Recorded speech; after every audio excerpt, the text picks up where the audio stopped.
सभी श्रद्धालुओं को राधे राधे। जय श्री कृष्ण, जय श्री श्याम, जय श्री राम, जय श्री राम। परीक्षित की आत्मा परमात्मा में मिल गई थी, उनको शरीर को डसा, शरीर की मृत्यु हो गई।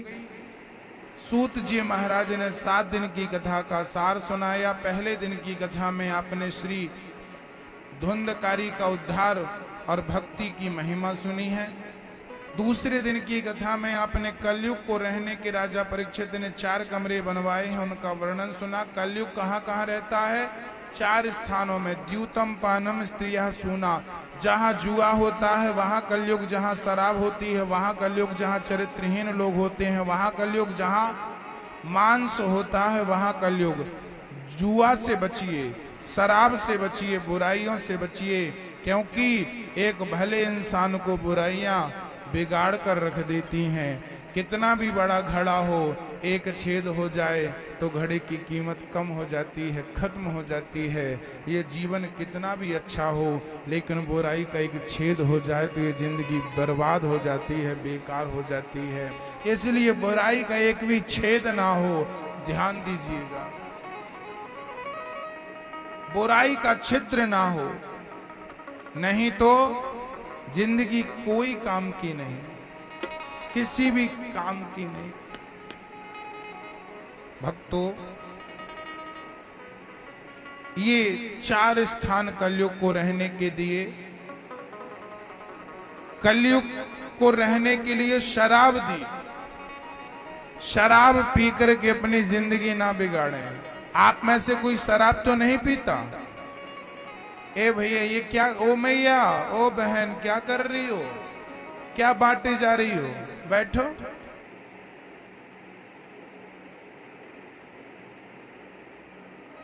बैठ मेरी मां।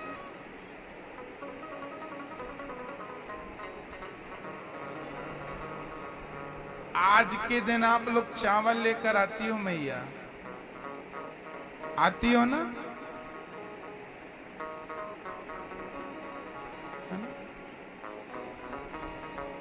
हमारा देश कैसा है? हमारे देश के लोग कैसे हैं? ओ मेरी माँ, थोड़ा शांति सुन लो मेरी माँ। हमारे देश के लोग ऐसे हैं कि आगे पीछे कुछ नहीं देखते। आज लास्ट दिन आप लोग जब भागवत में आती हो ना, तो चावल लेकर आती हो, एक एक पोटली लेकर आती हो। क्या आपने कभी सोचा है कि हम चावल लेके जा रहे हैं, इसका अर्थ क्या है? हम क्यों चावल लेकर जा रहे हैं? सुदामा जी कृष्ण के पास गए थे तो क्या लेकर गए थे? चावल। सुदामा के घर में केवल चावल ही था और कुछ नहीं था। और 4 मुट्ठी चावल थे तो 4 मुट्ठी पूरी की पूरी बांध कर ले आए। और आप बताना आपके घर में कितना चावल है और आप लाई कितनी हो? बताना। याद रखना, सुदामा के घर में 5 दिन से चूल्हा नहीं जला था। और जब कृष्ण से मिलने आए थे ना, तो सुशीला 4 घर से चावल उधार मांग कर लाई थी और 4 घर के चावल पोटरी में बांध कर दिया था। सुदामा की संपत्ति उस टाइम मात्र वो चावल ही थी। तो सुदामा ने भगवान को चावल नहीं दिया था, बल्कि अपना सर्वस्व लुटा दिया था सुदामा ने कृष्ण के चरणों में।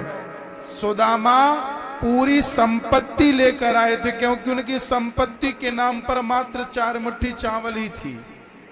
और आप भी 4 मुट्ठी चावल ले आई। उनके पास तो चावल थे तो चावल ले आई, उनके पास तो उतना ही था, उतना ले आई। तो आप जितना लाई हो, क्या इतना ही है आपके घर में? जो काम करती हो ना, उसके आगे पीछे देखना चाहिए कि हम ये कर रहे हैं तो उसके पीछे कारण क्या हो सकता है, या जो कर रहे हैं वो सही भी है या गलत भी, या जो हमारे बाप दादे करते गए हम भी वही करते गए। अरे भाई देखो तो कि उसके आगे पीछे कारण क्या है। मैं ये नहीं कहता कि आप चावल क्यों लाई हो या इतने लाई हो तो इतने क्यों नहीं लाई। जब सुदामा चरित्र में आप चावल लेकर आती हो ना, तो इसका अर्थ यही होता है कि चावल उस टाइम सुदामा जी के पास उतना ही था, उन्होंने सर्वस्व दिया। भगवान को देना हो तो पोटरी भर चावल मत दिया करो, क्योंकि सुदामा चावल देने के योग्य थे। आपकी योग्यता सुदामा से ज्यादा है, कम नहीं है। आप में से किसी की भी योग्यता सुदामा से कम नहीं है क्या? आप अपनी, सुदामा ने अपनी योग्यता से, अपनी हैसियत से दिया था, हमें भी अपनी हैसियत से ही देना चाहिए, क्योंकि जब हम अपनी हैसियत से देते हैं तो वो भी अपनी हैसियत से देता है। और याद रखना, सुदामा चरित्र के ये चावल जो भागवत में लेकर आती हो, ये यहाँ लाती हो ठीक है, लेकिन ये कभी गरीबों को भी दिया करो, जिनको जरूरत है उनको भी जाकर के पेट भर रोटी खिलाया करो, पेट भर के भोजन कराया करो, अन्न का दान दिया करो, तब सुदामा चरित्र की कहानी पूरी होती है, कथा पूरी होती है। किसी भिखारी को किसी को दो, जरूरतमंदों को दो उन्हें। और भगवान को देना हो तो लास्ट दिन चावल लेके आ जाती हो, चावल नहीं। यदि देना है तो अपना अभिमान, अपना क्रोध, अपना लोभ, अपनी वासना, अपनी सारी बुराइयां, चावल का दान नहीं, अपनी बुराइयों का दान करो। सुदामा के पास बुराई नहीं थी तो उन्होंने चावल का दान किया। आपके पास बुराइयां हैं तो पहले बुराइयों का दान करो। जब बुराइयों का दान कर दोगी तब चावल का दान करना, तब वो चावल ले लेंगे। पहले किसका दान करो? किसका दान करो? किसका? चावल लटका के ले आई, चलो चावल ले लो। अरे बुराई भी तो दो। आज ये भिखारी आपसे भीख मांगेगा, कौन कौन देंगे? बोलिए, कौन कौन देगा? बोलो भाई। देखो ना, आप लोग भिखारी को भी नहीं देती। कौन कौन देगा इस भिखारी को? ये दास अनिरुद्ध भिखारी है और आज आपसे मैं भीख मांगता हूं। देना चाहते हो तो हाथ उठाओ। और आज मैं आपसे चावल नहीं मांगूंगा, आज मैं आपसे पैसा नहीं मांगूंगा, आज मैं आपसे धन नहीं मांगूंगा। यदि सच्चे सुदामा भक्त हो, सच्चे कृष्ण भक्त हो, तो आज सुदामा बन करके आज अपनी पूरी बुराइयों का दान करना होगा। आपको सारी बुराइयों का दान करो, फिर आपका चावल देना ना देना। आपकी बुराई देने से बड़ा चावल का दान नहीं है, सबसे बड़ा दान है बुराइयों का दान। करो दान। कौन कौन करेगा दान? उठाओ अपने हाथ और कहो कि आज मैं दान करना चाहता हूं। कौन कौन करेगा दान? आपके अंदर ढेर बुराई है और आप 4 मुट्ठी चावल लेके आई हो। ना मुझे नहीं चाहिए चावल, ना मेरे कृष्ण को चाहिए आपके चावल। रखो अपने चावल अपने पास। यदि देना है भगवान को कुछ तो अपना अभिमान दे दो।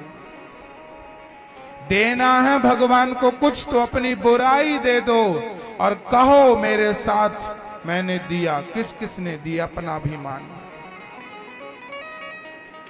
आज से अपनी बुराइयां दोगी भगवान को? कौन कौन देगा? आज से सास बहू का झगड़ा बंद, ये बुराई का दान करो। कौन कौन करेगा? उठाओ हाथ। कौन कौन जेठानी देवरानी का झगड़ा बंद करना, ये झगड़ा जो दान करो इस झगड़े का करो, कौन कौन करेगा दान?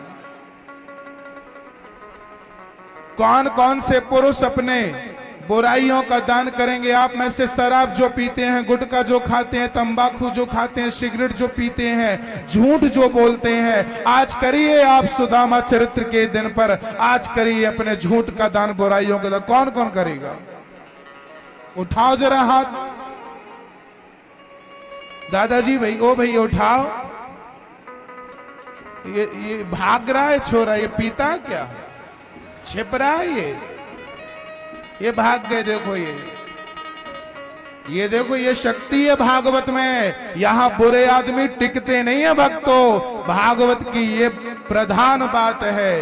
ये बुरे आदमी नहीं टिकते, यहां पर भाग जाते हैं, वो अपना रास्ता नाप लेते हैं। यहाँ बुराइयों, बुरे लोगों की गुंजाइश नहीं, अच्छा है, अच्छे लोग यहाँ रहते हैं, है ना। बुरे लोग ऐसे ही भाग जाते हैं। अब जितने अच्छे बचे हैं जरा बताओ, आप तो पीते नहीं हो, हाथ उठाओ, आज से बुराइयों का दान करेंगे। उठाओ हाथ, उठाओ दादाजी। ओ भैया आप नहीं उठा रहे हो साहब जी, उठाओ जरा।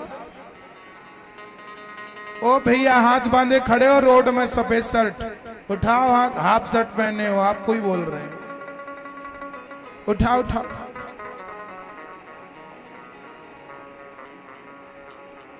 शराब तो नहीं पियोगे? नहीं नहीं, नहीं पीते, ऐसा नहीं है कि नहीं पीते तो नहीं पिएंगे। आज नहीं पी, जब आप पैदा हुए तो जो पीते हैं तो वो पैदा होती थोड़ी पीने लगे हैं, यहीं आके तो सीखे सब भेड़ा घाट में। यहीं आके इंसान अच्छाई बुराई सीखता है, तो बुराई ना सीख जाना, अच्छाई सीखना।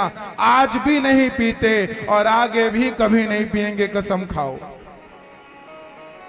आज भी नहीं पीते और आगे भी कभी ना, आज बुरे हैं ना आगे कभी बुराई हमारे अंदर आएगी। उठाओ हाथ और कहो, हम कभी बुराइयों को आने नहीं देंगे। एक शराबी चार को शराबी बना देता है, एक बिगड़ा चार को बिगाड़ देता है, तो क्या एक सुधरा हुआ चार को सुधार नहीं सकता? आज से कसम खाओ कि बिगड़ करके बिगाड़ेंगे नहीं, सुधर करके लोगों को समाज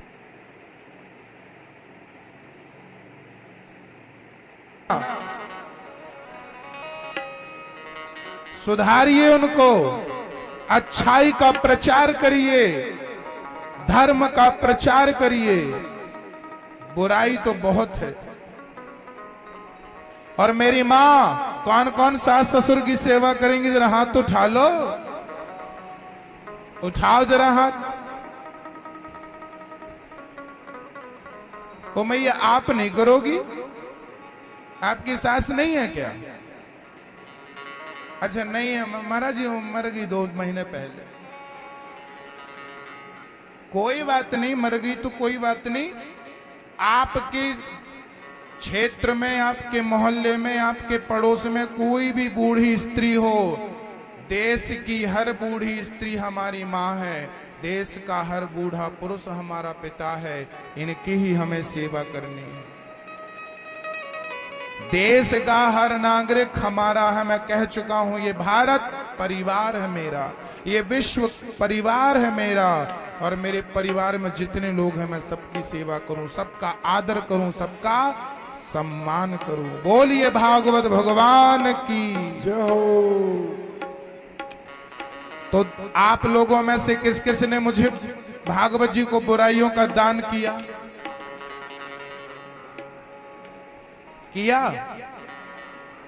छोड़ दी सारी बुराइयां। आज से झूठ बोलना बंद। जितनी लागत लगती है शंकर जी बनाने में, उतना ही कमाएंगे, ज्यादा नहीं।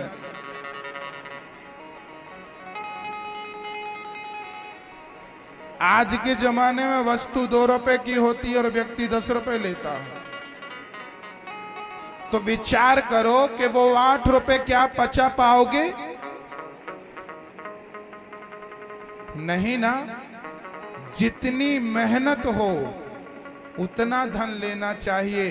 अरे 2 रुपए प्रॉफिट का ले लो, अच्छा है, मेहनत का ले लो, अच्छा है, पर पाप की जो संपत्ति होती है ना, वो सदा दुखी करती है भक्तों। इसलिए 2 रोटी कम खाओ, पर मेहनत और ईमानदारी की रोटी खाना, और बच्चों को यही सिखाना। पाप करने वाला करोड़पति बन सकता है, पर वो सुखी नहीं रह सकता। और 2 रोटी कमाने वाला, मेहनत की कमाने वाला, पेड़ की छांव में रहेगा तो भी सुखी रहेगा भक्तों, सुखी रहेगा, गारंटी है। मेहनत की कमाओ, मेहनत की खाओ, पाप की ना कमाएंगे ना पाप की खाएंगे। कोशिश करो धर्म से जुड़े, सत्य से जुड़े, झूठ का सहारा ना लें, है ना। चलिए, तीसरे दिन की कथा में हमने सुना ध्रुव चरित्र, चौथे दिन की कथा में कृष्ण जन्म, चौथे 5वें दिन बाल लीला, 6वें दिन हम ऐसे ही भागवत सुनने के लिए हमारे चैनल को सब्सक्राइब करें, लाइक करें, बेल आइकन दबाना ना भूलें। राधे राधे। जय श्री कृष्ण, जय श्री श्याम। बांके बिहारी लाल की जय। बोलिए राम राजा सरकार की जय। अयोध्या धाम की जय।